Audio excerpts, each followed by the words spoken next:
Pourquoi presque aucun média ne parle de cette affaire? Nadia Assad, une mère de famille musulmane d'origine maghrébine de 47 ans, a été sauvagement assassinée dimanche dernier alors qu'elle voulait seulement se rendre à son travail, mais elle va vivre un véritable cauchemar. Ça s'est passé sur Nantes, sur le boulevard Jean Moulin, à 500 mètres du domicile de la victime. Alors qu'elle attendait le bus pour se rendre à un établissement de santé dans lequel elle était femme de ménage, une Peugeot 308 blanche s'arrête et le conducteur semble être en colère. Elle tente de le calmer, puis il décide de regagner le domicile de ses parents. Mais au lieu d'en rester là, il s'est muni d'un couteau, puis est redescendu pour la poignarder. 3 témoins ont vu cette femme qui se faisait poursuivre par un homme qui a tenté de l'attraper par les cheveux avant qu'elle ne tombe par terre ensanglantée. Grâce à une enquête menée par les habitants du quartier, le suspect a pu être identifié. C'est alors qu'une centaine de personnes se sont rendues au domicile du suspect. Laissez-le parler s'il te plaît.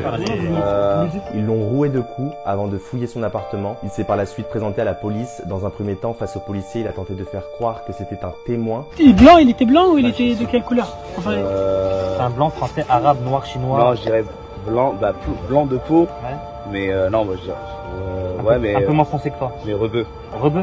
Ouais. Mais il a finalement avoué le meurtre. Mais pourquoi a-t-il assassiné cette pauvre mère de famille? L'individu de 21 ans a déclaré avoir eu un besoin de violence incontrôlé après avoir passé une soirée très alcoolisée en boîte de nuit dans laquelle il s'était fait virer par la sécurité avec l'un de ses amis. Lors d'une perquisition à son domicile, des traces de sang appartenant à la victime ont été mises en évidence. Il est actuellement placé en examen et risque la peine à perpétuité. Une cagnotte pour soutenir la famille de la victime a été mise en place par une association.